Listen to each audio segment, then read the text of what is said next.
Excuse me, would everybody please be seated and please silence your phones? Thank you. You ready, Kevin? Morning. Morning. I'd like to call to order the October 10th, 2018 meeting of the Committee on Strategic Planning and Service Delivery. The Secretary, please call the roll. Yes, Reverend Miller. Mr. Peterson. Here. Arabelle's not here today. Chairman Irvine. Here. We have a quorum of 3 people. Our first order of business today is approval of the committee minutes of September 12th, 2018. May I have a motion to approve? So moved. Second. Secretary, please call the roll. Mr. Reverend Miller. Yes. Mr. Peterson. Yes. Chairman Irvine. Yes. The motion is approved with 3 yes votes. Thank you. Our next order of business is the review of an ordinance authorizing the discontinuance of bus route number 132, Goose Island Express. Our presenter is Mike Conley. Good morning. Morning. I'm Mike Conley, your Chief Planning Officer. Before you this morning is a recommendation to discontinue operation of the bus route 132 Goose Island Express. Since December of 2006, CTA has had a subsidized agreement with the William Wrigley Company, now known as Mars Wrigley, to provide bus service on bus route 132, the Goose Island Express. Mars Wrigley has indicated that they wish to end the subsidization agreement late this year. This route exhibits low ridership, and alternative service is available on other CTA bus routes in the area, including the number 8 Halsted, the 66 Chicago Avenue bus, the number 70 Division, the 72 North Avenue bus, and the 73 Armitage bus. A public hearing on this issue was held on October 3rd, 2018. 3 people attended the meeting and addressed the proposal in public comment. All 3 were in favor of keeping the route. Staff are recommending discontinuance of this bus route. Pending board approval of this ordinance, the last day of service on bus route 132, the Goose Island Express, would be Friday, December 14th, 2018. Thank you. I'll be glad to answer any questions. Any questions? So there were average around 240 customers a day. Yes. And did the subsidy cover the full cost of operating the route? The subsidy covered the full cost of operating the route, net the fare revenue that came in. So any fares were credited to the contract, and then the company paid for the remainder of the actual operating cost.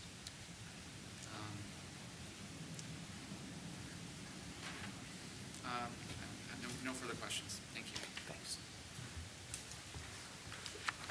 Since there are no further questions, may I have leave to place this item in the omnibus for board approval? Second. Thank you. If there is no further business to come before this committee, may I have a motion to approve the omnibus and recommend board approval? May I have a second? Second.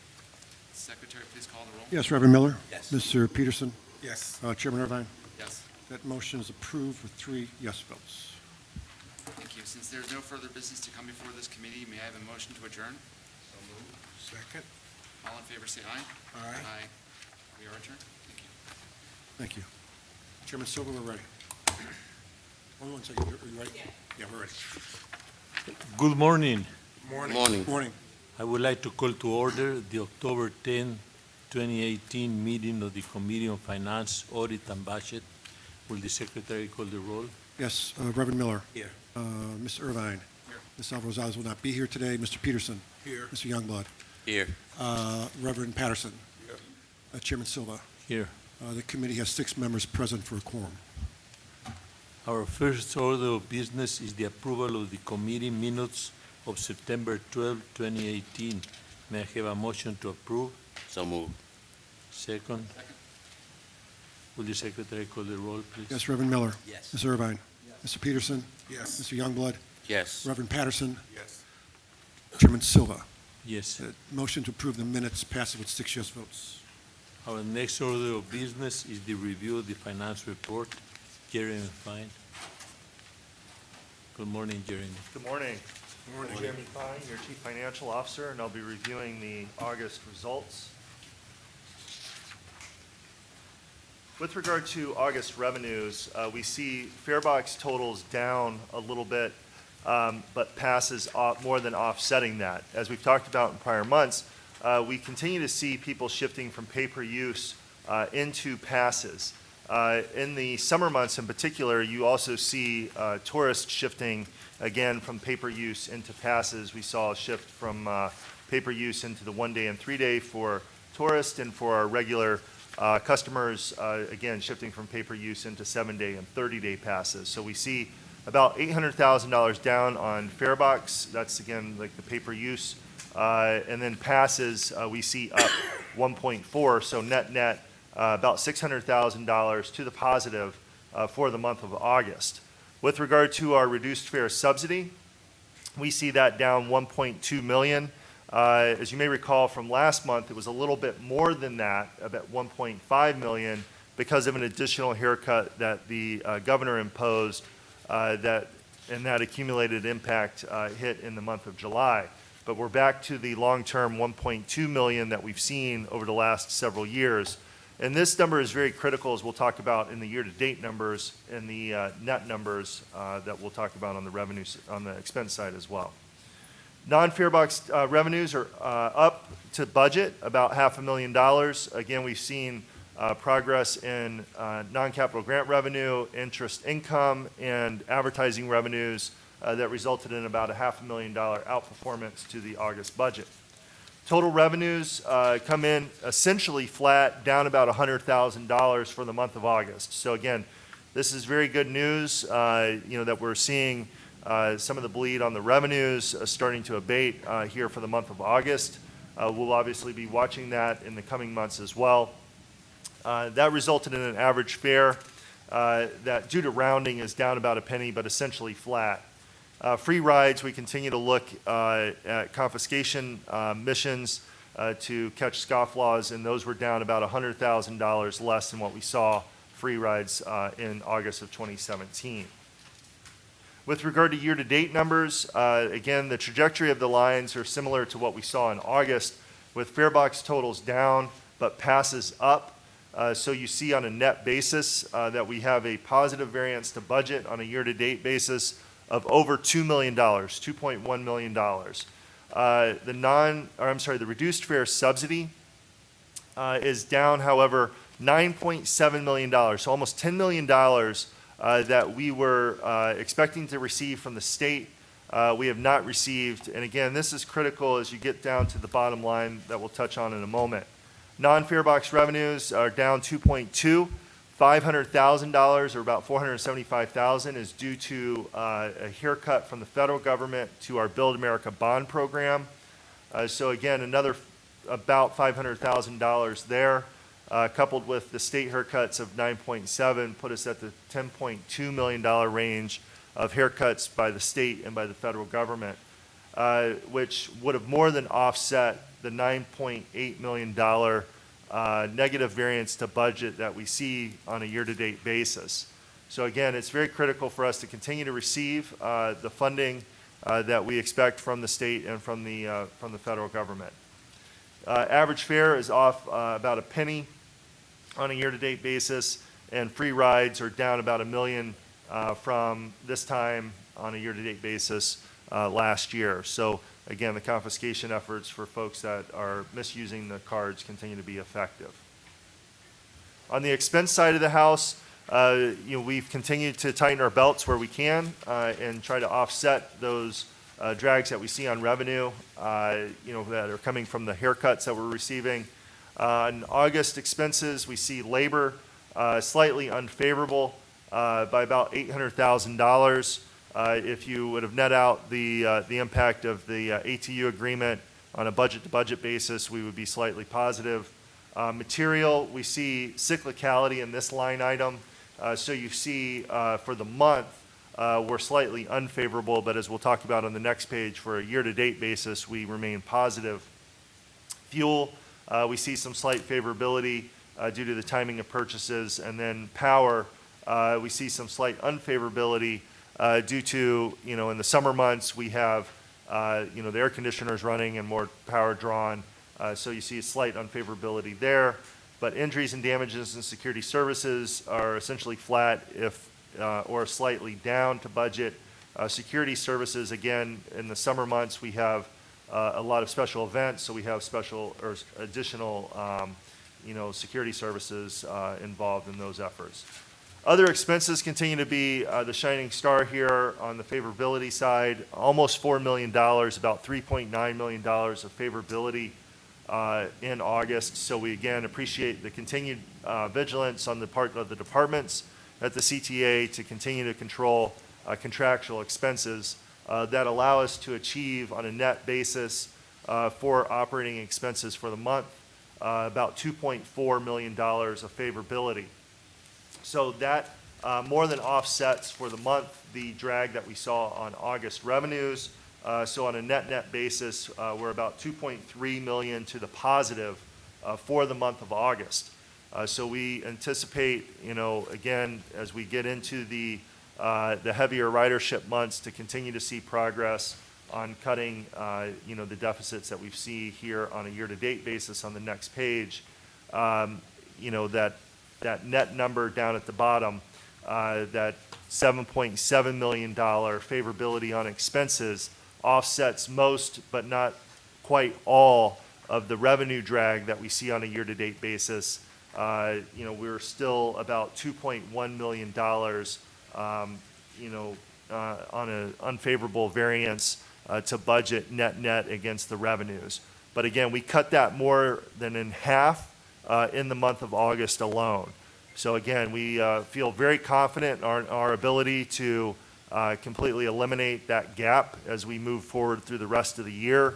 But I do want to just reiterate the fact that, we do need to continue to receive the funding from the state and from the federal government for those revenue lines.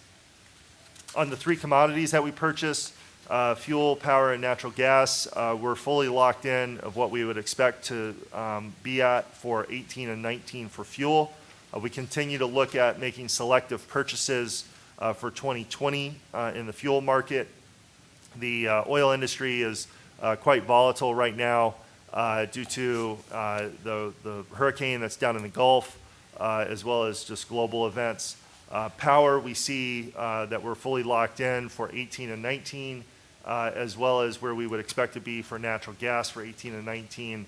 And then we've made some sizable purchases for 2020 and 2021 in the natural gas sector. Yeah, Any questions? Yeah, Jeremy, Yes. just a couple of questions. One, in terms of the labor variance line, will we run that every year? Is that going to be a variance every year for during the contract period? So it's just for this year. Okay. Because when we set the budget, we did not make an assumption for where the ATU contract would end up. As such, we show a negative variance on a month-to-month. But again, if you compare apples to apples and net out the ATU contract increase, which we knew was coming, but we just based on historic precedent, we don't include in the budget. We would be basically flat to budget on a year-to-date basis. So 2019 is already baked in, and we won't every month see such a large variance. Correct. Like we're doing now. Correct. Okay, second question, just in terms of, we're almost halfway through October, what do September numbers look like? I mean, So it's still a little early to tell. We haven't closed the books yet, so we're in the final stages of that. But, I think that the trajectory that we're seeing for August, we think that we'll continue to see that in September as well as the months to come. So we feel, again, confident that we'll be able to close the remaining gap, that $2.1 million. We feel confident that we'll be able to close that, if not more, in the coming months. And just a little good news for the board. I know you shared it with me. I don't know if you shared it with the members when you were briefing them, and that is that we paid off the short term. I think it was a $25 million loan as part of our budget in FY 19 or FY 18. But you paid that off, and I think we got 3 months to go. So I just wanted to commend Dorval and the staff. It was one of the things that we talked about. We didn't want to get into the habit of borrowing, and the fact that we were able to pay that off 3 months before the end of the fiscal year. Again, I just wanted to share that news with the directors that you and the team in Dorval have been able to accomplish that as well.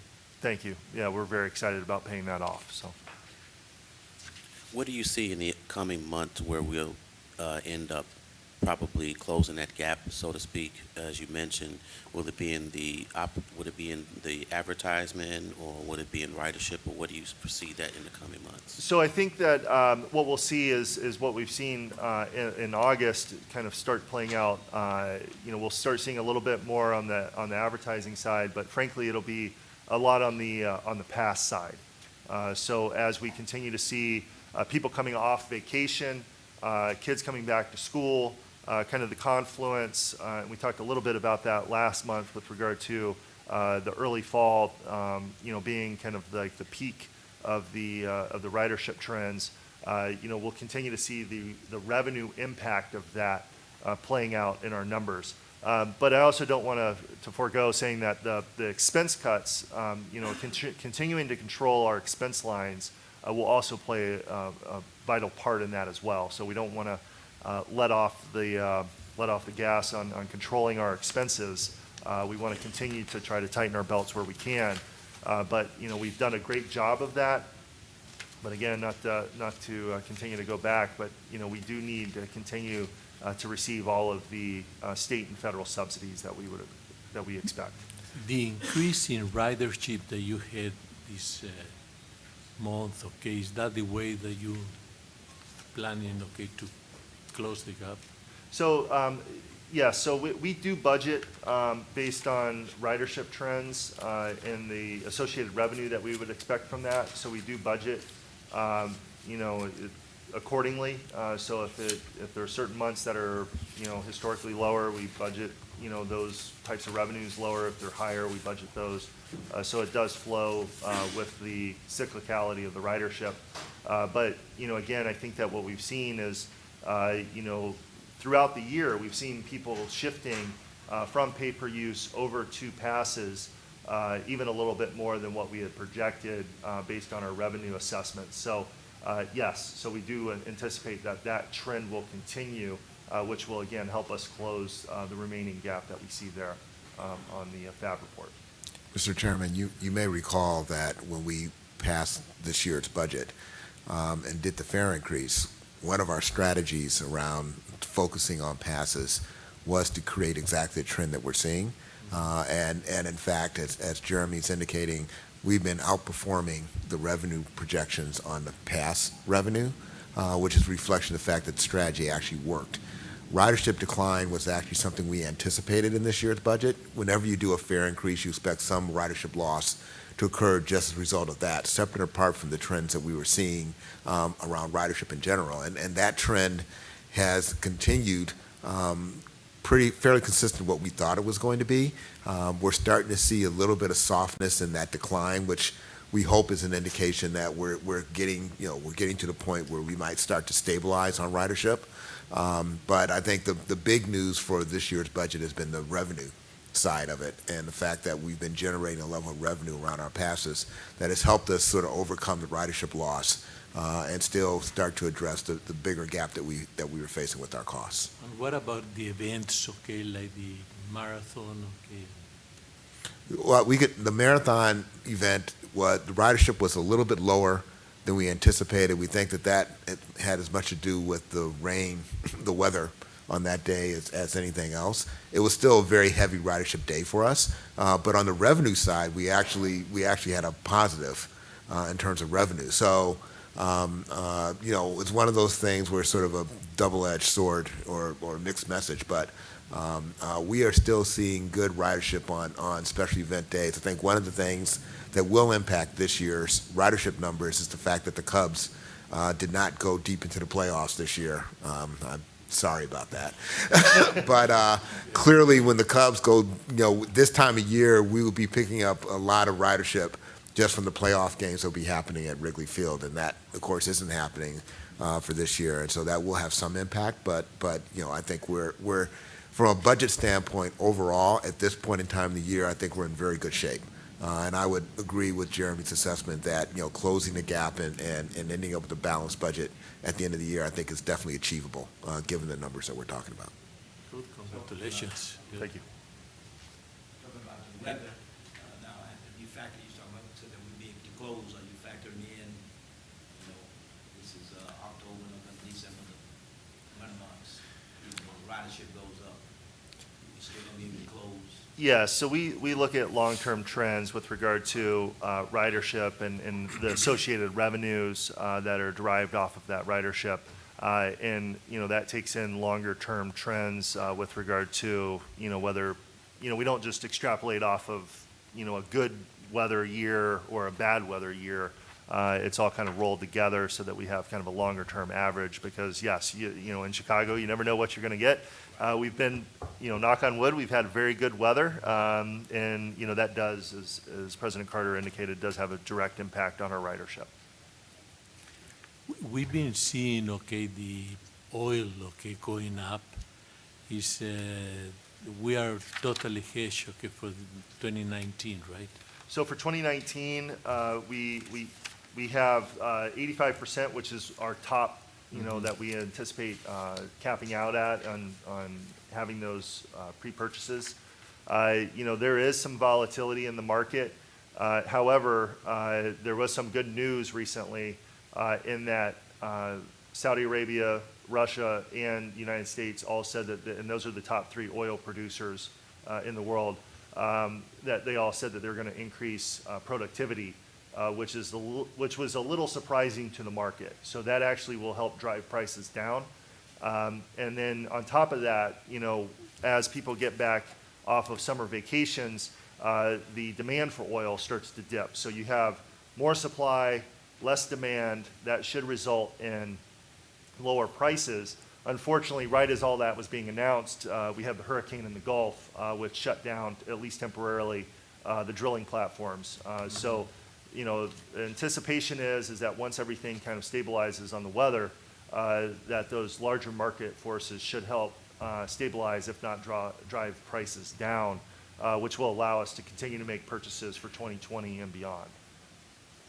Thank you. So- Any other questions? So for the power, since we got it locked in for 2019, the RFP comes into play, right, for a new carrier? Will you Correct. anticipate any savings coming off the RFP to get a So, new carrier? yeah, so great question. So we should have, the RFP process wrapped up, late this month, early next month, so that we hopefully, again, putting it out to bid, having a number of new competitors, have opportunity to sharpen their pencil. We anticipate very, very good pricing there, and we'll be circling back to the board with regard to, the price indications that we receive, from the final bids. So again, we hope that, fingers crossed that we continue to see very good, sharp pricing on the power side of the house as well. Any other questions? Go ahead, Kevin. Quick thing. So first, kudos for paying off the line of credit early. Good job to your team.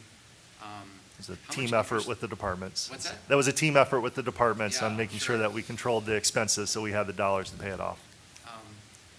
How much interest do we wind up paying on that line of credit? I can circle back with you with, because it's a short-term product, it resets the rate, so I can get you the history and the average rate over the period that it was outstanding. Great, thanks. Any other questions? Yeah, just one last question. I know it doesn't get covered under system-generated revenue, but just in terms of closing the budget gap at the end of the year, want to know, you got any idea how we're doing with the real estate transfer tax that we actually get a part of from the city? So the overall suite of, governmental taxes that we receive in sales tax, PTF, and real estate transfer taxes are performing at and slightly better than budget.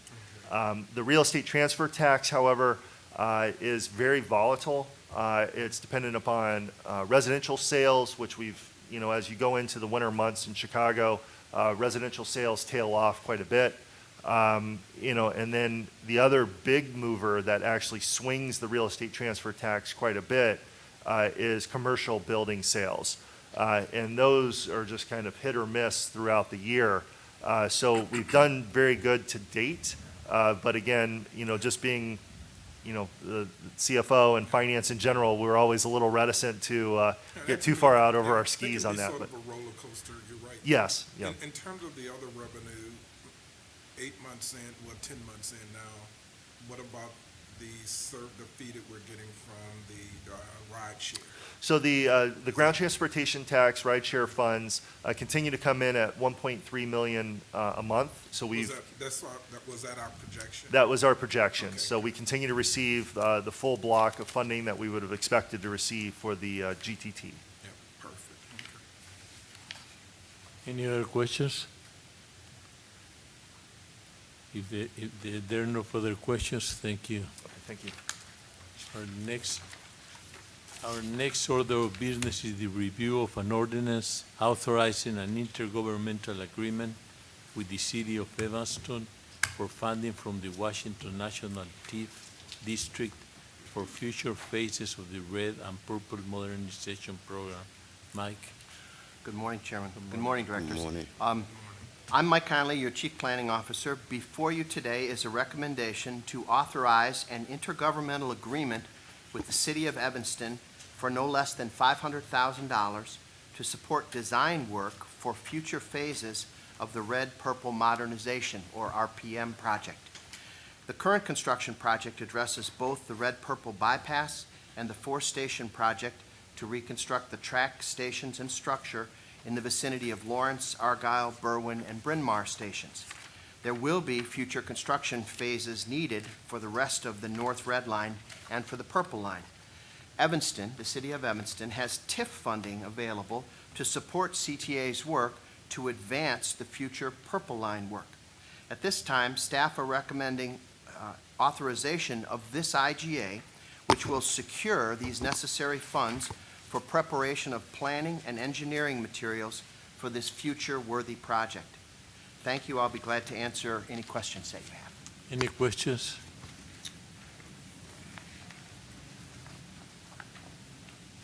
There's no questions. If there are no further questions, may I have leave to place this item on the ordinance for approval? So moved. Second. Thank you, Mike.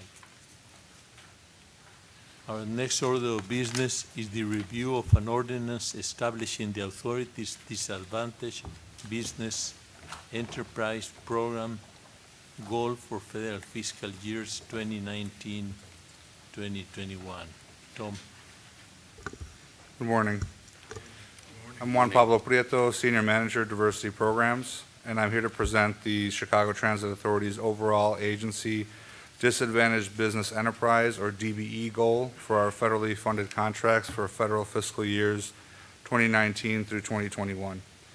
As a recipient of federal funds through the Federal Transit Administration, or FTA, the CTA must establish a 3-year agency goal for DBE participation on federally funded contracts according to the methodology set out in the U.S. Department of Transportation's DBE regulations. The goal and methodology were posted on CTA's website for a 30-day comment period between August 1st, 2018 and September 30th, 2018. Notice of the comment period was sent to our technical assistance agencies, DBE, MBE, WBE, and non-certified vendors, and was published in the Austin Weekly News, Chicago Sun-Times, Chinese American News, and OI. We also held an open house for individuals to review and comment on our goal and methodology on September 14th, 2018 at CTA headquarters. We received 3 comments from the public, all supportive of our goal and methodology. Based on the calculations, historical data, and public comment, staff recommends the agency adopt a 26% DBE goal for federally funded contracts during federal fiscal years 2019 through 2021. I'm happy to answer any questions. Any questions? The goal is going to be what? Okay, can you repeat? 26%. 26%. Yes, sir. Any questions? I would point out one other aspect of our goal, just in general, for you. Obviously, 26%, while that's a laudable goal, I view that as the floor, not the ceiling, for our program. The other thing is that in calculating the goal for these years, they calculate based on the existing capital program as it exists today. Clearly, if Springfield acts and puts a new capital program in place, that will have a positive impact on our overall goal, and we would basically look to revisit the overall program goal based on that. But we're not allowed under FTA regulations to assume that that is going to happen. So it's quite possible that 26% goal we will exceed, even as they exist today. But more importantly, when we get a capital program, I'm very confident that we'll be able to go beyond a 26% goal going forward. Any other questions? If there are no further questions, may I have leave to place this item on the omnibus for approval? So moved. Second. Thank you. Our next order of business is the review of an ordinance revising the authority's drug and alcohol policy and testing program for employees in safety-sensitive positions. Tom? Good morning, Tom McCone, Chief Administrative Officer. Marie Miroslevich, Drug and Alcohol Program Manager. Good morning. Morning. Before you is an ordinance to update CTA's drug and alcohol policy. As a recipient of federal transportation funds, CTA is required to have a board-adopted and compliant drug and alcohol policy. Recently, federal regulations were updated, and this ordinance incorporates those regulations into the CTA policy. In particular, the U.S. Department of Transportation expanded its testing to include 4 semi-synthetic opioids. In addition, following federal regulations, we have given employees an opportunity to work with our medical review officer and their physician to discuss alternative medication in lieu of prohibited drugs. With these changes, CTA will continue to have a compliant anti-drug and alcohol misuse policy. Happy to answer any questions. Any questions, please? Pretty straightforward.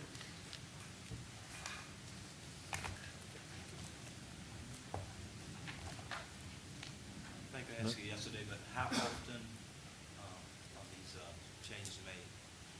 The policy changes? Yeah. Roughly every 4 years, it looks. We've brought this to the board about every 4 years. So, but we'll do it anytime the FTA or USDOT requires. Any questions? No, Tom. If there are no further questions, may I have leave to place this item on the omnibus for approval? So moved. Thank you. Thank you. Thank you. Our next order of business is the review of an ordinance authorizing the purchase of blanket railroad protective liability insurance for policy year November 1st, 2018 through October 31st, 2019. Steve, good morning. Good morning. Steve Wood, Deputy General Counsel. We're coming before the board this morning for approval of our blanket railroad protective insurance policy. This is an annual policy that the CTA has had in place for 9 years, and this ordinance is for the renewal term of November 1, 2018 to October 31, 2019. This blanket policy covers all CTA contractors and certain non-contractors who perform work within 50 feet of any CTA railroad right-of-way. The CTA enrolls these businesses into the program and prorates the cost of the insurance across the construction projects so that the CTA is not out of pocket for the cost of the insurance. Our insurance brokers, Mesero and DBE Paradigm, again marketed the renewal of this annual policy to the insurance market, and the incumbent insurer, Aspen Specialty Insurance, offered the best price for the renewal. Mesero negotiated a flat renewal, which means that there is no increase in the average weighted premium cost compared to last year. We also believe Aspen will provide excellent service and responsiveness, and we recommend renewal with the incumbent carrier. I'm happy to answer any questions. Any questions? Yeah, Steve, I'm just curious. I haven't heard a lot about Aspen. I know they're incumbent, but how long have they been in this space? I think we've had them for 2 or 3 years. I think it was a new kind of group that came out, and when they initially made a proposal for this business, they came in very aggressively and got our business and have been very good with in terms of pricing and responsiveness since then. They're based out of North America? Out of North America? Yeah. Yes, I believe so, yes. Okay, do you, just in terms of background, it's a group that came together, or just, again, have they been around 10 years, 15 years? So I'm not, I can give you some additional information following the meeting about the insurance Yeah, I'm just curious about the company in history, general. because I hadn't heard of them. The group that is there, though, was with the prior provider of our railroad protective policy. They moved as a group over to Aspen, and then started working in this area. Okay. Yeah, So- if you've got any background, that Sure, would be great. absolutely. So Mesiro, okay, didn't compete or? So Missouri is our broker. They don't actually Oh, provide the us with broker, insurance. sorry. They help us market the insurance to the market, along with Paradigm, the DBE broker. There were 4 competitors for our business this year. Again, Aspen came in as the low bid. Any other questions? If there are no further questions, may I have leave to place this item on the omnibus for approval? So move. Thank you, Steve. Our final order of business is the review of 14 purchase and sales award recommendations. And we will start with contract numbers A1 through A4. Any questions, please?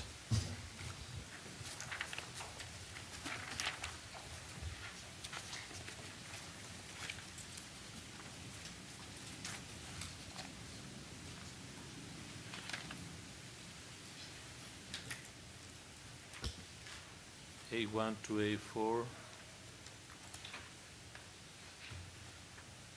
Then if there are no questions, let's move to B1, B2. So, well, I guess it's a question.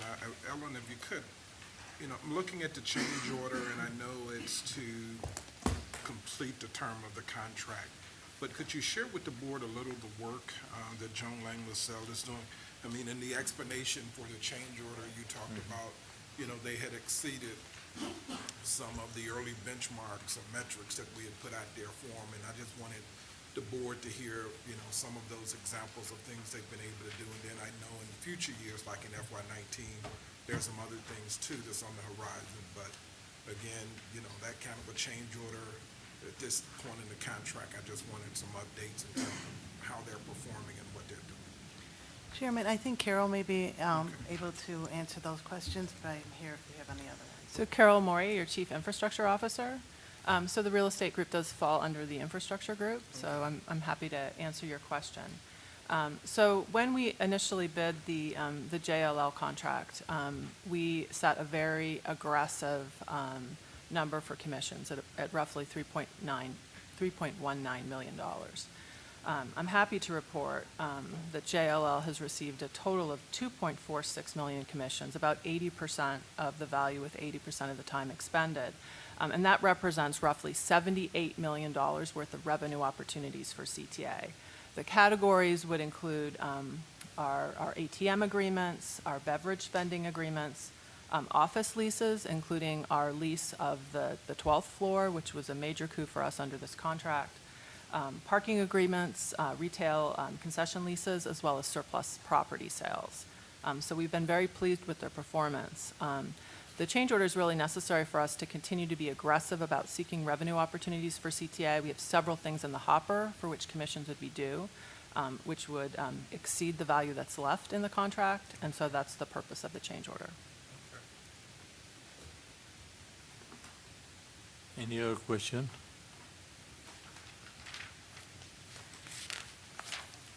So let's move to, Before we move out of B2, I'm trying to think with transit partners, could someone kind of share a little bit about the change order Sure. for B2? Sure, absolutely. So our program manager provides support for our capital program and an augmentation of staff. So our original contract commenced in April of 2014, roughly an $87.7 million contract with Chicago Transit Partners, which is a joint venture between AECom and Kenny Construction. So this contract provides the core staff for assisting us with our capital program, planning, cost estimating, design oversight, construction oversight, project controls, which includes budgeting and scheduling, but it also includes task orders for special projects like the Red Purple Modernization Project the ASAP project, as well as compliance with FTA asset management regulations. So this contract has been really heavily used to provide support for RPM, and so we're actually exhausting the $87.7 million allocated early. The contract is scheduled to run through April of 2019. We are requesting both an addition of $19 million to the contract to get us to April and also to get us through an extension to December of 2019. The reason why we're asking for this extension is to provide for better transition for RPM when we rebid this contract, but also to allow us to stagger the various contract opportunities that CTA has out there for RPM to avoid conflicts.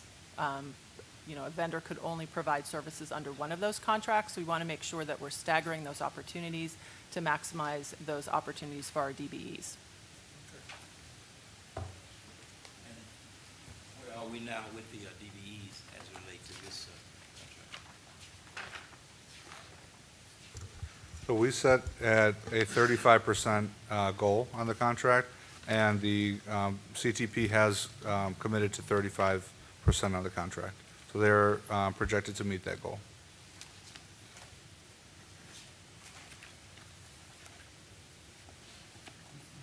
Any other questions? Let's move to C1, C2.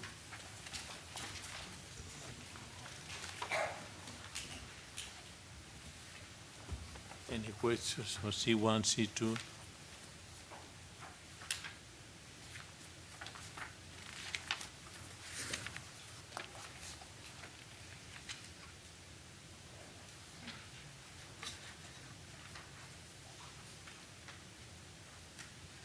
If there are no questions, let's move to F1, F2. Can you explain a little bit the process, okay, by which, okay, we did, okay, the Caremark? Sure.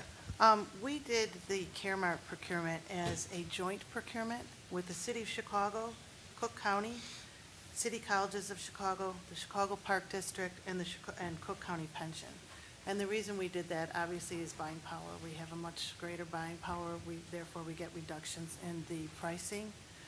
So we all went out. We looked. We had 5 responses, which is great. And Caremark offered very high discounts on both the retail and mail order prescriptions.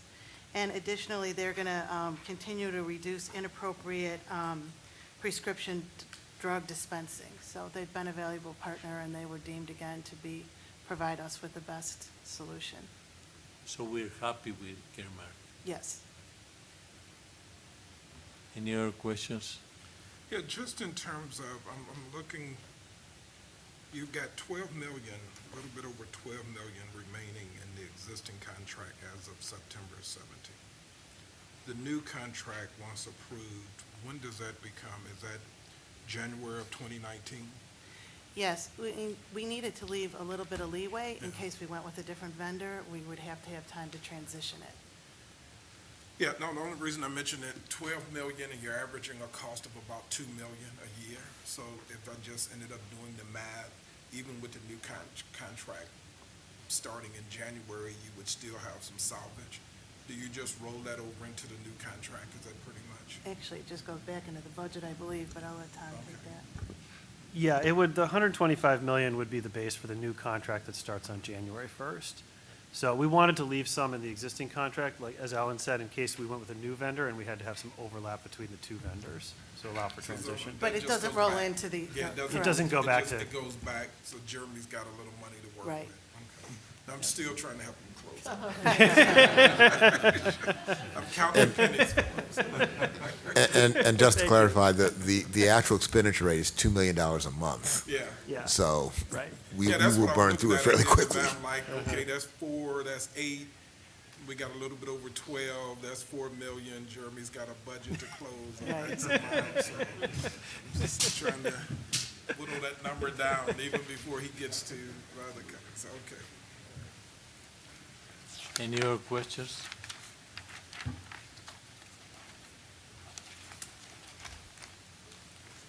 So let's move to contracts G1 to G3. Any questions?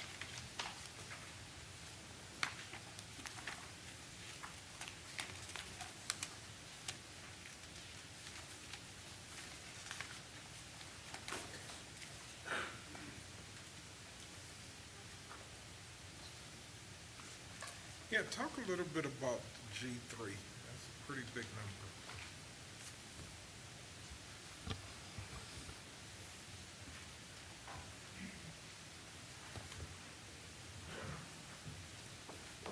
Good morning. Herb Nitz, Director of Technology Engineering for CTA. G3 is for our maintenance and management of our system-wide camera video system.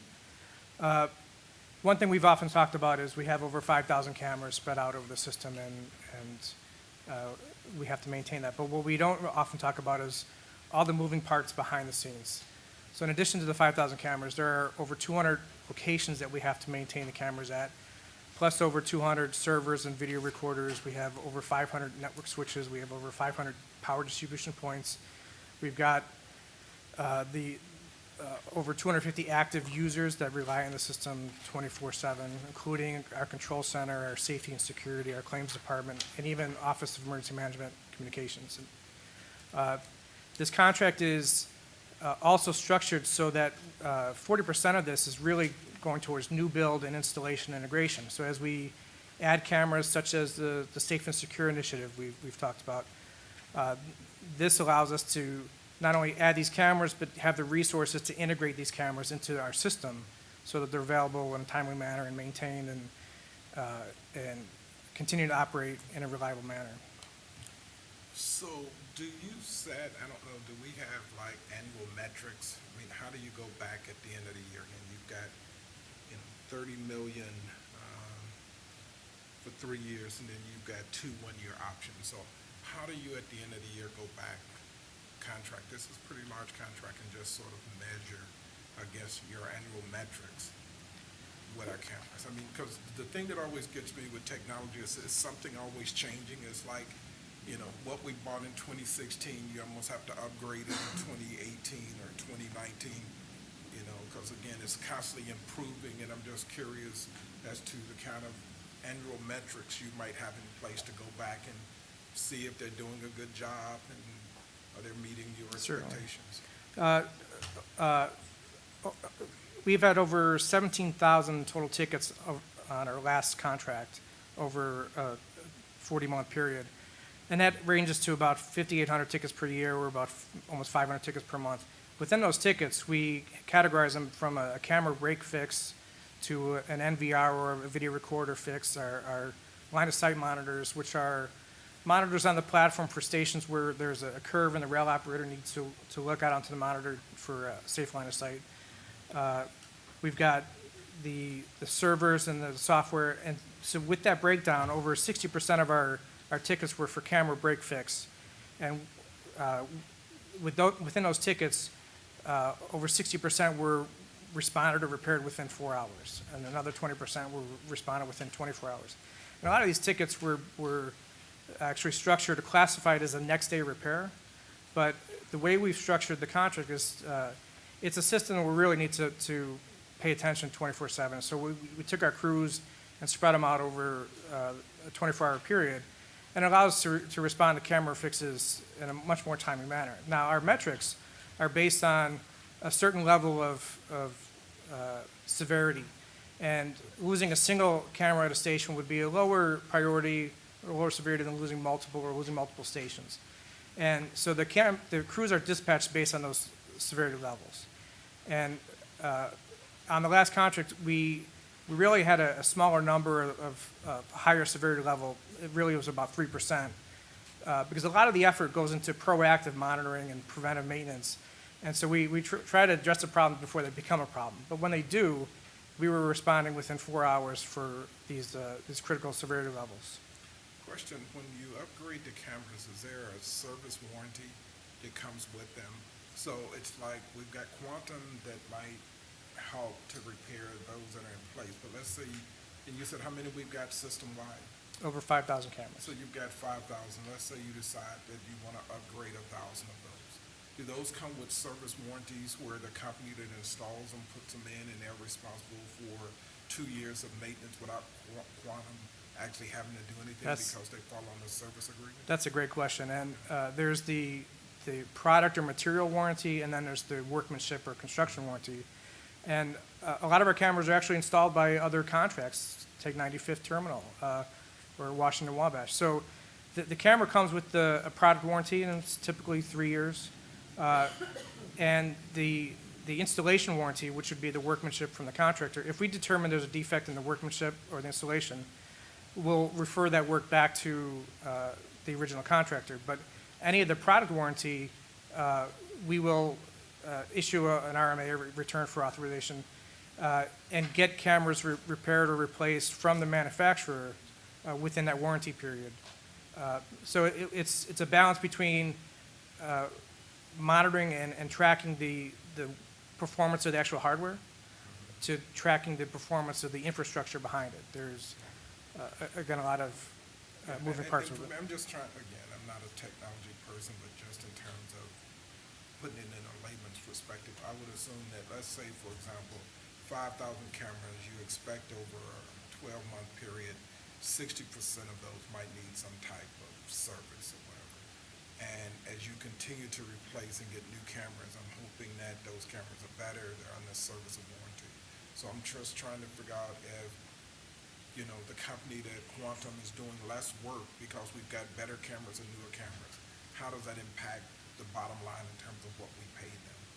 So we pay them for only the work they perform, and so as we go through a campaign and install new cameras, that does bring down the break fix and the maintenance needs. And so, again, they're only assigned work that's required. So while it could be a $30 million contract, we actually could pay less. absolutely, Than it's that a not to $2 exceed, but it's also not guaranteed. Yeah, because it's based upon the work that they perform. That's Okay. correct. Terry, one of the big benefits of this contract is really the preventive maintenance side of the work that they do. And so one of the things that we do monitor is sort of what the overall percentage is of failures that we're having throughout the system. And one of the things that we worked very hard over the life of this previous contract is to drive that number down, that percentage down, to somewhere within like 6 or 7%. I think when it started, it was it around 20? We were nearly 20% when we 20%. started, and we've got it down to under 5%. And we're trending back up only because we're in between contracts, but we got down to our goal of under 5%. And I think, so obviously, the major benefit of these cameras is that they're actually working when we need them. And that was a major driving force behind this. And there's a whole set of procedures that are in place with the company itself in terms of how they continue to do sort of just routine maintenance and preventive maintenance, things like that, so we don't have failures of these cameras, separate and apart from the work that they obviously do when a failure does occur. That's a big part of why they're deployed and what the work is that they do on a daily basis. And this is, again, something to look at down the road. I'm thinking about our second chance program, the makeup of the workforce. But one of the things that I know I've been doing at Rush, and I don't know if we do it in the public sector, but, you know, we're trying to talk with our vendors about are there opportunities for, you know, maybe some folks. Again, I know we've expanded the things that our second chance workers can do here at CTA, and I don't know if we ever talk with our vendors here about opportunities for some of our second chance employees as well to be able to, you know, technology is a growing field. So again, I don't know, we've looked into it. You don't have to answer it today, but again, to me, kind of going forward, it would be great if we can continue to expand the opportunities for second chance workers here to not only do bus service and some of the other things, I know we've expanded it, but also talk with some of our vendors about opportunities maybe with them as well. Actually, that is something that we have started doing, and we've become much more aggressive in, is making sure that we're connecting our vendors and our contractors with the second chance pool of interns, so that, you know, separate apart from the opportunities they get to come to permanent positions here at CTA, we're also looking to place them and other companies, and we have had some success in that regard, and I'm happy to get some information to the board on sort of what we're doing in that area and the success that we've seen even to date. And we plan to move forward in the upcoming months to even be more aggressive in terms of making sure we're creating those opportunities. Just one question. For the cameras, are all the cameras designated to be fixed at the same priority level? Or if there's some cameras that would be fixed, 24 hours, 7 days a week, because of, safety issues, and some you might wait until the time you're not paying, like after hours? Absolutely. I mentioned the line of sight monitors, and the cameras that look at the platform, the feed monitors would be a level 1 response, an immediate response. We do try to place cameras, so we do have some overlap, so if we lost a camera, we wouldn't lose the entire scene, and if that's the case, that would be a lower priority, but there might be a single camera outage that we don't have other coverage for, and that would elevate the severity. There's a certain percentage that are lower priority than repairs. That's correct. Any other questions? So let's move to contract J1, please. Any questions?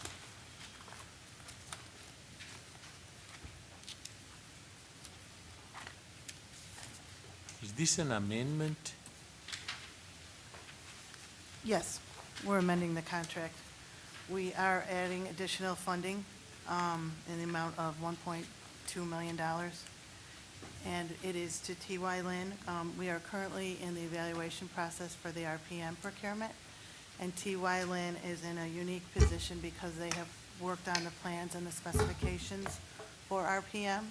So they are assisting us in the evaluation process. They are a resource for our technical advisors to turn to ask questions about these highly complex proposals that we've received. Chris, we have worked with them before, right? Yes. Yeah, they're one of our most successful design consultants.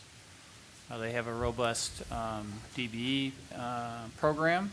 They're at or just slightly above their commitment, and they've done an excellent job technically.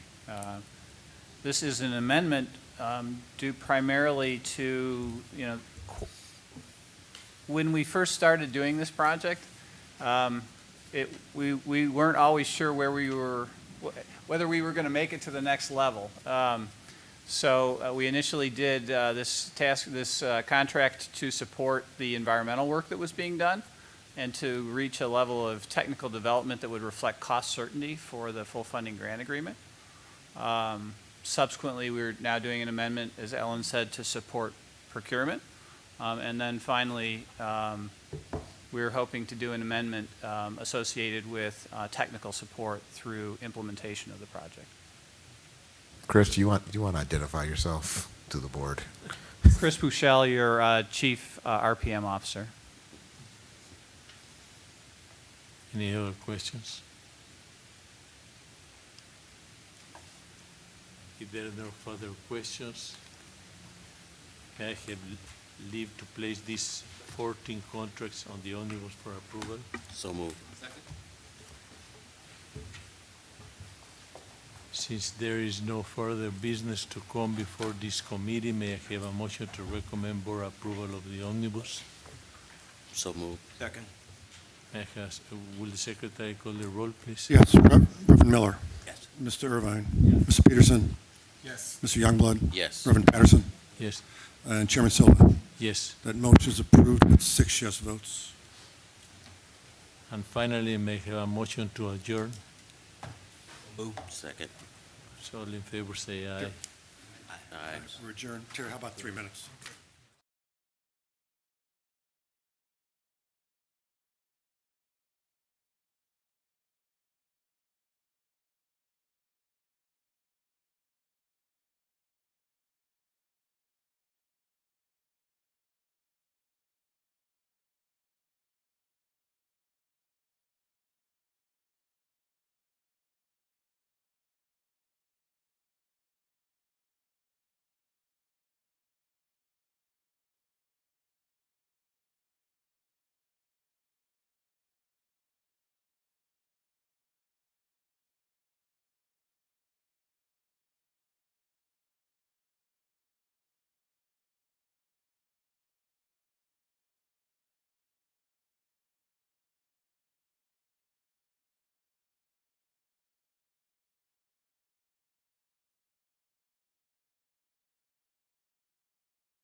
Everybody, please be seated. We're about to begin.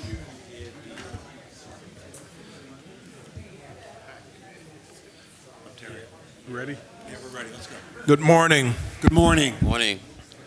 I'd like to call to order the regular scheduled meeting of the Chicago Transit Board for October 10th, 2018. Would the secretary call the roll? Yes, Reverend Miller. Here. Mr. Irvine. Here. Ms. Alvarez will not be here today. Reverend Patterson. Here. Mr. Silva. Yes. Mr. Youngblood. Here. Chairman Peterson. Present. We have a quorum of the board with 6 members present. Thanks, Greg. The next order of business today is public comment. Greg? Yes, we have one public comment speaker, Ms. Norma Moore. Ms. Moore, if you would like to step up, please, to the table. And there should be a microphone right in front of you. Very sure. Right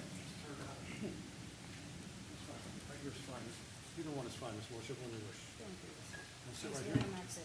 Sit right here? Sure, no problem. Good morning. Good morning. My name is Norma. I'm 77 years old. I'm very nervous. I have quite an experience with the CTA at the North Park Garage. It has been bothering me for some time. I tried to take it in good stride, but I couldn't take it anymore.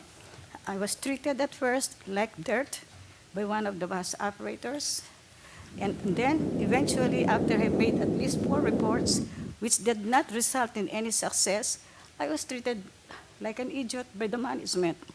I was given the runaround, which I did not expect because for many years, the general manager of the North Park Garage is Mr. Randolph Williams. I had known him way back when he was only a transportation manager in different garages. My encounters with him had been very, very pleasant. I made friends with him over the years. I trusted him like a friend because I used to call him accidentally when he was assigned in different garages to make commendations. I have made so many commendations for not only the bus drivers, but including the customer assistants, maintenance people, motormen, and the general managers and transportation managers. I'm sorry. I have a good educational attainment. I was raised very well by wonderful parents. I am very compassionate. I'm very friendly and warm with people. And in my 77 years, as incredible as it may seem, I never had one enemy.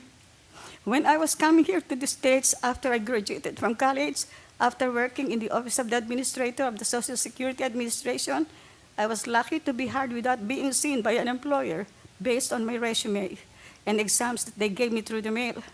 My father asked me, Norma, over the years as you have been growing up, I have observed that you have never had any enemy.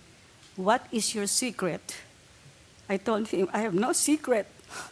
I just want to have simple philosophy in life. Whether I am right or wrong, I would rather walk away from a fight peacefully. Then I sleep soundly at night. Now, I came here. My father said he was a lawyer, he was a judge, governor, and commissioner of immigration. My father said, why are you choosing why are you choosing the United States over Canada? Why don't you go to Canada? Your sisters are there. And I said, I have very good reasons. I know more about the history, government, and people of the United States. I know that America is the greatest country in the whole world, and also believe that the Americans are the nicest people in the whole world. You see, when my father was commissioner of immigration, when I was growing up there, we used to give parties not only to celebrities and diplomats and presidents and officials of other countries, but we entertained your sailors, your army people who came to the Philippines away from their families. And my father said, we are doing this because we want them to feel that they have a home. And I hope you'll feel that way, Norma. I want to warn you, by the way, I have traveled around, and you might get a culture shock when you get to the United States. I said, what do you mean? Well, the people you have met here in the Philippines are really nice Americans. But you don't know the other side of the people there. I said, I don't mind. I can take it. I know how to live. I know how to survive. Besides, I'm very friendly. What harm would it do me to come and try my luck in the United States? Besides, I have a job waiting for me. I don't have to look for a job. I was hired without. Excuse me, Ms. Moore. Would you mind, since we have such a tight schedule, to inform us about what exactly Yes. happened that day Okay. that brought you here? Yes, sir. I've 'Cause been we in really the want to Uni- address that one quickly. Yes, I have been in the United Thank you, Ms. States Moore. for 49 years in Chicago. For the first 35 years, I lived on the north side. I rode practically every day happily with CTA drivers from different routes reporting to the North Park Garage. The North Park Garage was my favorite garage. Then, 14 years ago, I moved to the South Loop. I stopped going to the north side, but 2 years ago, I rented some storage units at the North Park, at the north side, that is at the terminal of the Howard line. And so I had to take the 147 bus, which was the easiest way. I didn't want to take the train because I have a dread of heights. So I was expecting it would be the same north side, but I was disappointed. My first unpleasant encounter with a bus operator going on the 147 bus. Excuse me, Ms. Moore. So it's the 147 bus that this incident took place? Yes. It's Okay. the operator number 37200, 37200. The first time I encountered him, I did not report him. He was very rude, very harsh. When he yelled at me, you there with your shopping cart, move, get out of the way. I said, but the bus is crowded. I am 76 years old. I am sitting on the priority seat for senior citizens. I don't care. You have to move. The woman passenger said, you should report him. I did not report him. Well, the second time, I was surprised to ride with him again after a few days. And because the bus was already overcrowded back to back, there was a wheelchair, there were so many people riding, he still picked up a man in a walker. And passenger said, where will he put him? Well, I was surprised. He singled me out. He said, hey, you, get out of the way, move. So, Ms. Moore, this was the second occasion with the same Yes. bus driver on the 147? Yes, On the yes, 147? the same driver. So I said to him, excuse me, sir, you don't have to be rude with me. I am a person. Treat me like a person. He said, I don't care, just move. So that day, I decided, I think I have to report this driver. So I went by him. I started to take his number. He tried to hide it, but I had memorized it. He knew I was taking down everything. He looked at me. I could see in the mirror when I was sitting, and I was writing down his route number, time and date, where I was going, what he did to me, and everything. The bus number, too. He stopped the bus. He knew I was going to report him. And by my intuition, I could see he was going to beat me to the pants because he called the control.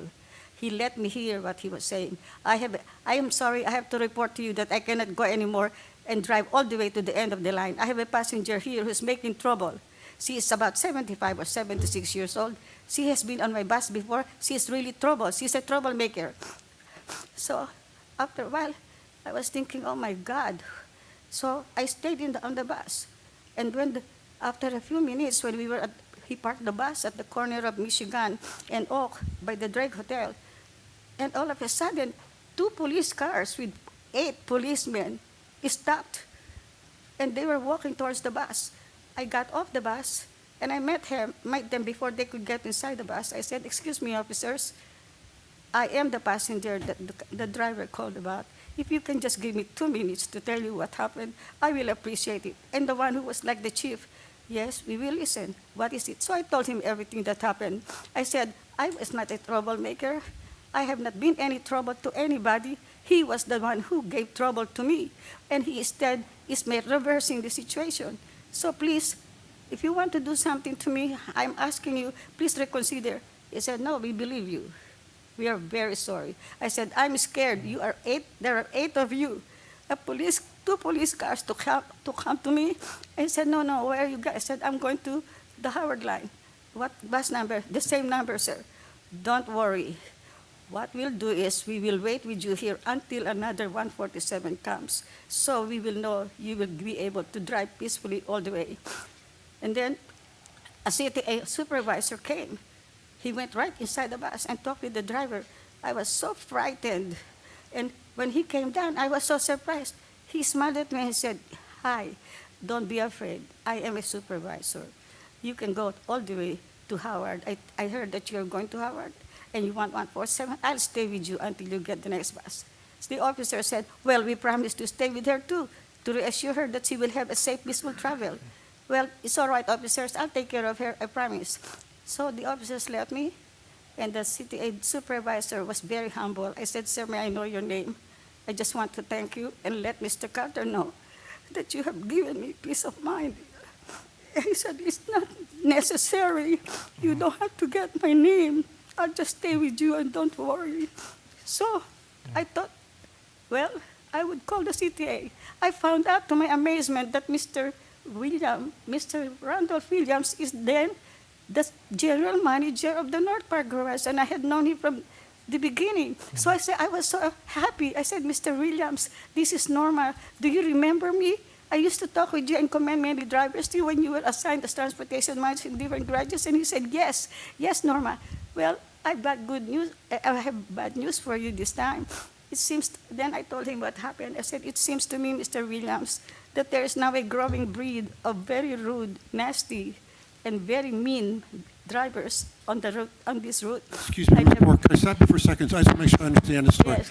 So they Mr. went all, Williams you got all the way to Howard with no further Yes. incident, correct? Yes, and Mr. Williams said to me, "Don't worry, I'll take care of this. And I'm sorry about what happened." So I thought it was nice. That was the first time I reported him. Then I thought that was the end of it. I rode after a few days with the same driver. This and is when the he third- saw me, This is the third incident. the same driver, Okay. 37200.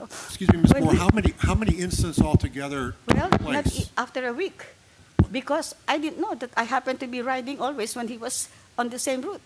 So I said to myself, "Oh my God, 37200. Well, he saw me. The first thing he did was to actually call again, make a call. And he said, "I have this passenger again." I was thinking, what is he doing? Nothing has happened yet. He's already calling on me. So I was very quiet. Instead of going to the storage warehouse, I made a call to Mr. Williams. I said, "Mr. Williams, I'm sorry, but I have to report this driver again. He made a call about me just because I was riding on his bus. Nothing had happened yet. What is that? He's intimidating me."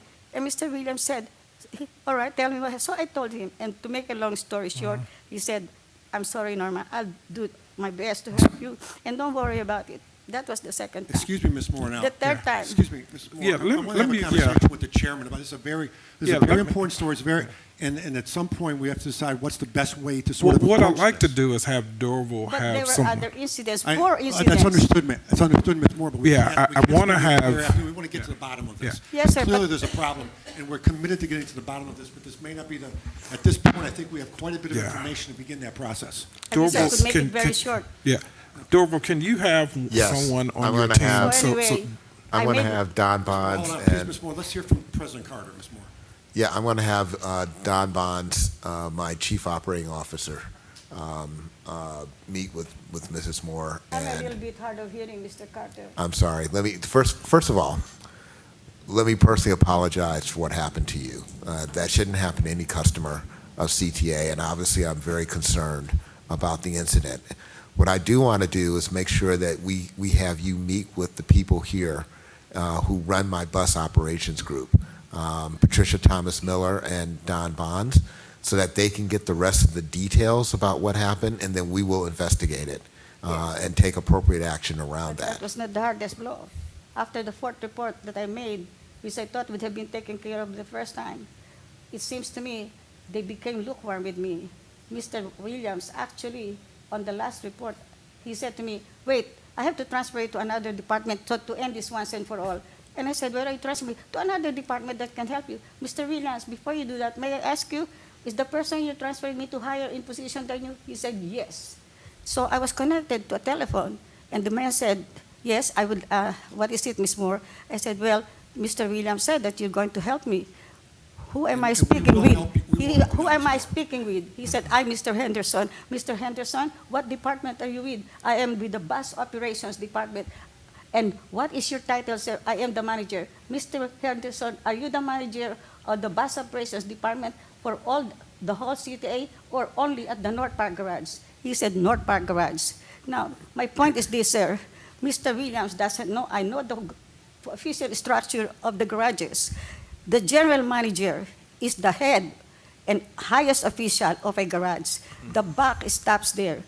Instead of him being able to control the actions of his bus driver, knowing that I was telling him the truth from the very beginning, he connected me and lied to me about transferring me to someone higher in position than he, little not even knowing that I knew the structure. Then I said, I was also saying, bus operations manager, and not of the whole city, but of the park garage. Excuse me, Mr. Ms. Moore. I have to Ms. say Moore, this, sir. Ms. Moore, Please, it's important. Wait a Ms. minute, Moore, I Greg. understand this. Wait a minute, Greg. Go ahead, Ms. Moore. Okay. What is important is that when Mr. Henderson took the phone and told me he was the manager of bus operations, I know for a fact there is no bus operations department in any garage. The bus operations is here at 567 Westlake, and the manager of the bus operations is Miss Patricia Thomas Miller. There is no bus operations department in any garage. So there was a conspiracy. Mr. Williams conspired with an employee under him to take my call, making me believe and betraying my confidence. You know what? Also, I'm not a detective, but I was able to find out Mr. Henderson is not even a manager. He is a clerk. And that is why he was very reluctant and hesitant when I was asking him questions. But so as not to embarrass him, I did not say one word. This is what threw me out. He said to me, well, to settle once and for all your problem with this operator, I suggest that if you see he's the driver, don't take his bus. Just wait for the next bus. It Well, is no, only you- a matter of 7 minutes. Yeah, Ms. Mr. Moore, you shouldn't have to avoid taking a bus because of a Sir? driver. You shouldn't have to avoid taking a bus because of a driver. Here's what I want to do. Again, as Dorval mentioned, apologize for your experience on this bus with this driver. But the individuals that Dorval is going to have you meet with, the bus operators report up to this person. So you will meet with someone who is in charge of bus operations here at 567. I need for you to meet with them, give them all of the information that you're sharing so that Dorval, who's the president of CTA, can take that information and investigate what it is that you're sharing with the board. I do appreciate you taking time to come down this morning, but we will make sure that you meet with folks who are in charge and who stay in touch with you. And again, I apologize on behalf of the board Mr. Peterson, for your you're experience. chairman Yes, of the board. yes, I want ma'am. to thank you for talking to me. Thank you. But I just want to tell you, I didn't mean to take up too much of your time. Believe me, I would rather be sleeping at home, taking a nap, or going shopping instead of being here. Yeah, Do so you Don, know- can you raise your hand? This is the gentleman back there that I want you to meet. Chairman, Excuse me. we've got a room out here. They just clarified for me there's a room out there. Yes, We can go out but there may I with say staff, one thing? sit down, and they will take the notes, and they will start to try to solve this problem. But we've got Yes. a room for you to go to right now. Just one more sentence, sir. Okay. Until last month, I didn't know that there's a CTA board meeting held once a month, open to the public, until I was told, you can tell Mr. Carter he's the president of the CTA. He's a very kind man. He will listen to you. Don't be dejected. Don't feel rejected. Go to the board meeting. I never heard of this before. I came here last month, not to testify, but as an observer. I wanted to see for myself what Mr. Carter looks like. I wanted to hear him talk. Thank you. I want. And we have the room now, Ms. Moore, right now. Thank you so much for coming. Thank you. Thank you for Appreciate it. coming, All right. and Thank you. we will follow up Direct on you to the this. Correct room, Yes. and then we'll go from there. Thank you, Ms. Moore. Thank you. I'm sorry. I wish I could have said. Also, I didn't look like this when I was riding the bus. I looked like an old woman, short, skinny, foreigner, and I was having the shopping cart full of stuff. I was not wearing this. I was wearing my old worn-out shoes that I've seen you at better days. I have the bag. I look like an easy prey for bullying. And I'm so sorry. Just follow it on this whole room. Sure.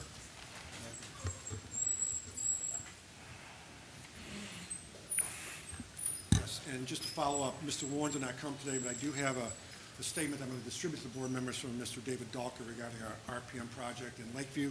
That will be distributed, and that concludes our public comment section today. One other thing, I will make sure that we report back to the board on our follow-up to the issues that Mrs. Moore has raised with us, so that you all know how we resolve it. Appreciate that, Dorval. Thank you. Thank you, Bill. Thanks, Greg. The next order of business today is the approval of the regular board meeting minutes of August 15, 2018. The minutes were previously distributed. Any comments? Hearing none, I'll now entertain a motion to approve the minutes of the regular board meeting of August 15, So moved. 2018. Moved and seconded. Second. Reverend Miller. Yes. Mr. Irvine. Reverend Patterson. You wish to abstain on that one, correct? August. Yeah, Right, this that's is an August. abstention. That's why I separated them out. Mr. Silva. Yes. Mr. Youngblood. Yes. Chairman Peterson. Yes. The motion to approve the August board minutes was approved with 5 yes votes and 1 abstention. Thanks, Greg. I now entertain a motion to approve the board minutes of September 12th, 2018, which were previously distributed. Are there any comments? Hearing none, I now entertain a motion. So moved. Second. For the September minutes, Reverend Miller. Yep. Yes. Mr. Irvine. Reverend Patterson. Mr. Silva. Yes. Mr. Youngblood. Yes. Chairman Peterson. Yes. September minutes are approved with 6 yes votes. Thanks, Greg. We will now take up executive session matters. It is my understanding that there will be no executive session this morning, Karen. That's correct, Chairman. Thank you. The next order of business is a report from the Committee on Strategic Planning. Director Irvine.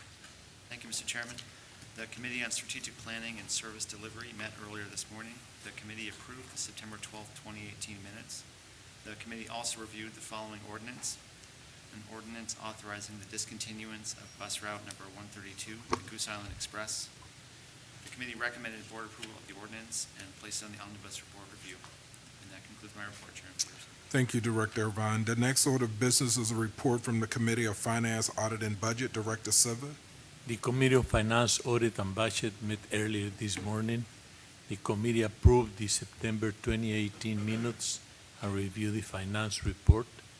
The committee also reviewed the following ordinance: an ordinance authorizing an intergovernmental agreement with the City of Evanston for funding from the Washington National TIF District for future phases of the Red and Purple Modernization Project. An ordinance authorizing establishing the authority's disadvantaged business enterprise DBE program goal for federal fiscal years 2019 through 2021. An ordinance revising the authority's drug and alcohol policy and testing program for employees in safety-sensitive positions. An ordinance authorizing the purchase of blanket railroad protective liability insurance for policy year November 1st, 2018 through October 31st, 2019.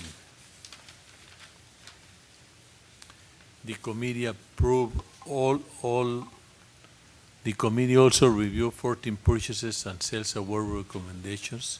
The committee approved all 4 ordinances and all 14 contracts, place all the items on the omnibus, and recommended board approval for the omnibus.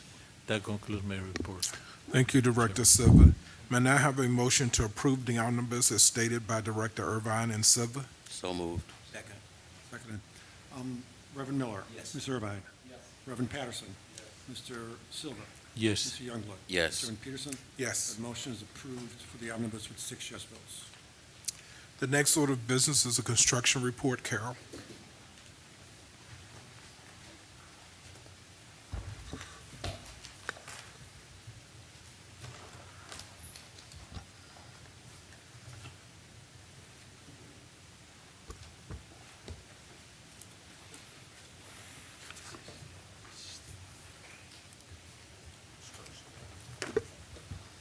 I'm Carol Morey, your Chief Infrastructure Officer, and I have with me here today our Vice President of Power and Way, Bill Mooney, and our Senior Manager of Diversity Programs, Juan Pablo Prieto.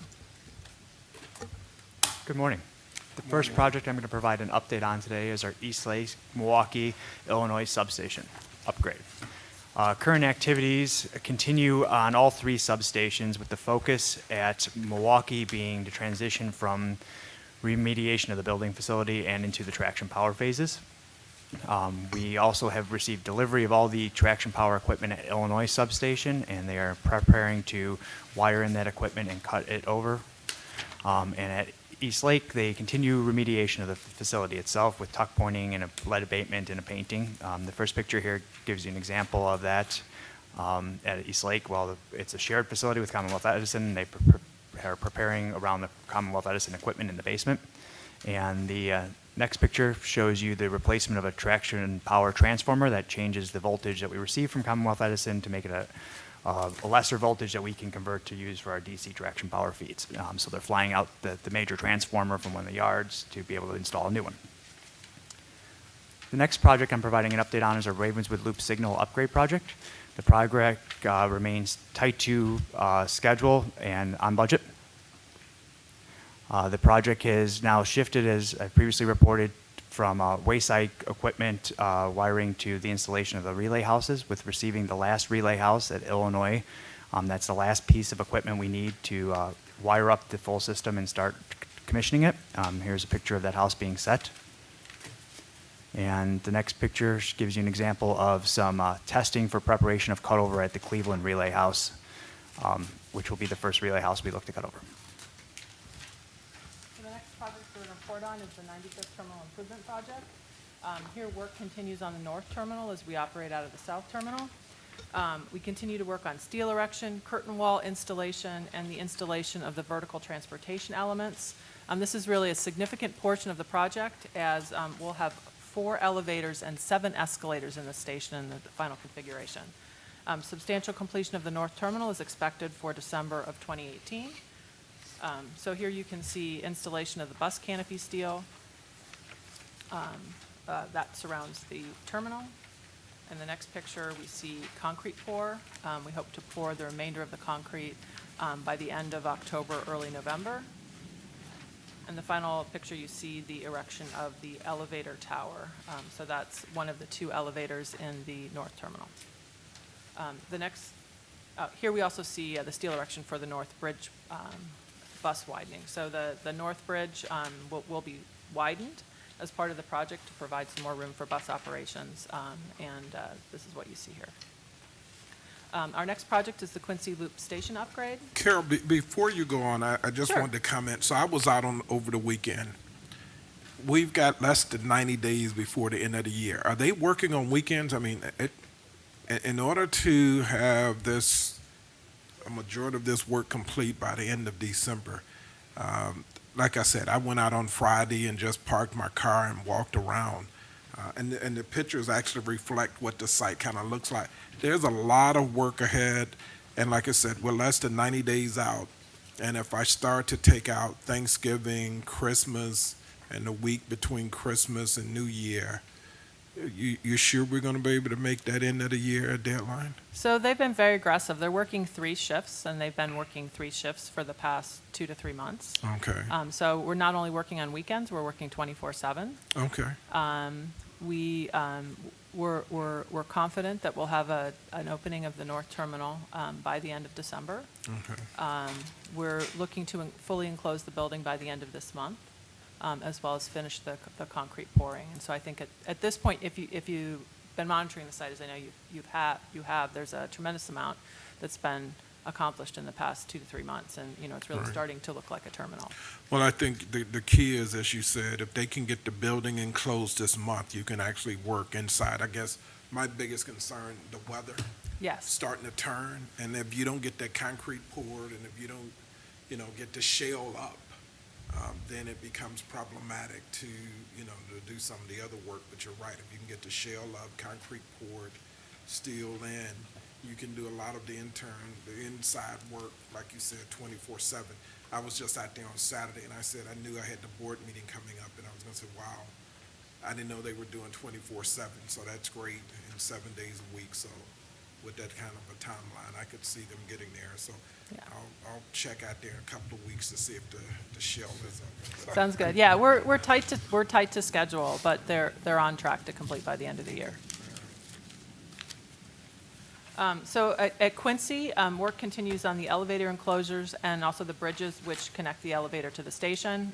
Completion is expected in the early fourth quarter of 2018. So here you can see the build-out of the new exit stairs, as well as additional work on the elevator.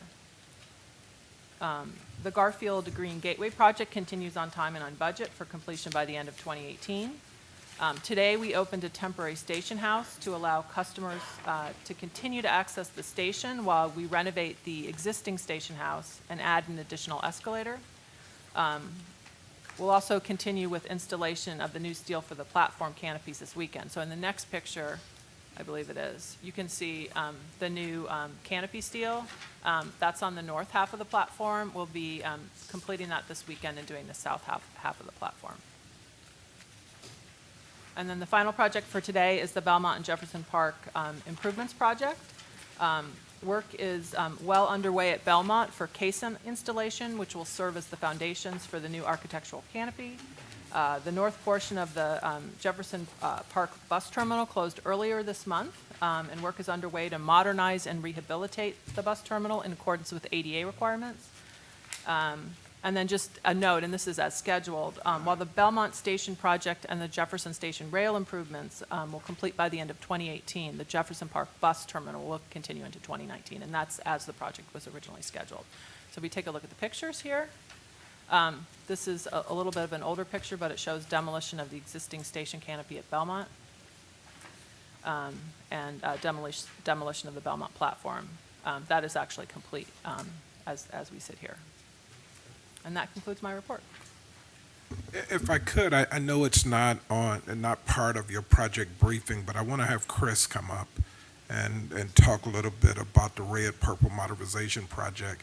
And Chris, probably kind of going forward, because I know ComEd and others are out there doing a lot of the work before we actually get started. Can you just share with the board and probably kind of do this kind of going forward, because there's so much work that takes place prior to actually getting to the physical work of, you know, the actual tracks and all of that. But how is it going with some of the other work that we've got private contractors out there doing? So, to get to your big question about where we are with RPM, I think Ellen talked a little bit initially about the procurement. So we're in the procurement for the major design build contract to support this $2.1 billion project, and that remains on schedule for your consideration at the end of the year. There are other pieces of work, Chairman, to your point, that are occurring, smaller pieces of work. The one that you've alluded to is the utility relocation. That work continues on schedule and on budget. We're working very closely with our utility partners, particularly ComEd. In addition, we continue to demolish properties. And so all of this work, as you know, is preparation for this major design build contract. And generally, it's moving things that are going to be in the way and otherwise paving the way, in some cases quite literally, for that major contract to follow. So the utility relocation continues on time and on budget. Our primary partner there is ComEd and the various contractors that are working directly for them. We continue to have a lot of conversations with ComEd about moving the work forward and moving it forward in ways that minimize the impact to the community around it. Chris, on the ComEd, and it's maybe Pablo as well, do they have a DBE component with their work? They don't have a DBE component, but they do have a diversity spend component. We had early talks with ComEd to ensure that they maximize opportunities for diverse vendors. That includes MBEs, WBEs, and DBEs. How are they doing with their diversity spend? I can provide you a report with what they provided us in terms of their commitments. Okay. Again, I just think kind of going forward, it would be helpful to update the board on that, because when their work is complete, they will be off and gone, and I'd just like to make sure that whatever commitments they've made and whatever metrics, again, we've laid out for them, that they're actually hitting those and meeting those. Absolutely. In addition, we have demolition we have one package of demolition that's been completed. and successfully so. We had good DB participation on that, as well as actually a very good neighborhood response to that work. We were, I think, a very responsible owner in that community. This is the bypass community predominantly. And we've had actually nothing but compliments from many people that have been challenged by this project in the past rather. So the second package of demolition has been let and awarded, and now that unfortunately the Cubs are done for the season, we'll be starting that work shortly as well, and we've been talking to the community about that. And then finally, we also have another small piece of work at the Addison station, which is some track work that prepares the tracks in that area for some of the later work to come. It's not exactly in the project area, but it's an area that our passengers will pass through in a slightly different configuration while the work is going on, and we want to make sure that that track is in the best condition. Chairman Peterson, you'll remember from the Red South, we did similar work on the Green Line to make sure that when we were running alternative service, that service was as reliable and fast as possible. So we're doing something similar at Addison. These are all smaller projects that generally fall below the standard in terms of what we report here to the board, but we're happy to wrap them up together and report on them going forward. Yeah, I just think, again, it would be helpful when you're working with the contractors, especially on their diversity spend, for them to know, ComEd and others, that the board wants to know how they're doing on a monthly basis. I want them to know that we're watching it. We just didn't set it out there for them to do it and hope that they achieve it, that we want a monthly report back on how they're doing when it comes to their diversity spend. Absolutely. So that would be helpful. And again, I know there's a lot of other kind of work going on, but when this work really gets underway, probably second quarter of 2019, again, a lot of that kind of work, utility relocation, you've got the cable companies out there as well, that work will be done. And I just want to make sure this is a huge project, huge, for the city, for CTA, for the residents in these communities, and for the city as a whole. And one of the things I know we committed to was making sure from a diversity spend or DBE participation that we were going to be mindful of that. And that's why I'm saying, I think kind of going forward every month when we get the construction briefing, I like to include just how the progress we're making. And I'll add on the ComEd piece to build on what Juan Pablo reported. ComEd has also made workforce development commitments to us as well. In many ways, they've really been the leader among the utilities in terms of providing us with diversity. So I think in that regard, working with these folks has been interesting because, of course, they don't follow our exact program. So we are talking with them about diversity in different levels, as much workforce development as participation. All right. Any other questions for Carol, Bill, Pablo, or Chris? Yes, Carol, I'd like to ask a question. When I live on the southwest side of Chicago, are there any improvements, plans for the Orange Line over there? So you might be referring to the construction that you're seeing at Midway currently on the Orange Line? Yes. So that's actually a Chicago Department of Aviation project. And Bill, could you provide an update on that? Sure. What the Chicago Department of Aviation is doing is an expansion to their existing parking garage that's adjacent to our rail terminal. And as the real estate's exceptionally limited down there, they're taking advantage of the underutilized airspace over our rail yard. And so the garage expansion actually will go over the roadway and part of our rail yard. And though it's an adjacent project that we are not directly responsible for the construction of, we manage all of our adjacent projects, be it a neighbor tuck pointing their house directly adjacent to a major project like this with same level of detail we manage our own projects. So we have a construction management firm on with construction inspectors that coordinate the daily activities on our rail yard or anything adjacent to us, as well as they have to plan flagger occurrences for safe train movements and power isolation in accordance to all of our rules and procedures. We're also reviewing their designs very carefully, as well as their work, to make sure it doesn't have an impact on our infrastructure. I would point out that there aren't any plans at this time for any other work on the Orange Line other than routine maintenance. The Orange Line is actually one of the newest lines in our system, and so as such, it is not in the same need of repair as, say, the brown line or the red line or other areas that we are working on right now. So at this point in time, there's no other plans at this point to upgrade anything on the orange line other than the normal work that we would do for just maintaining that line going forward. Thank you.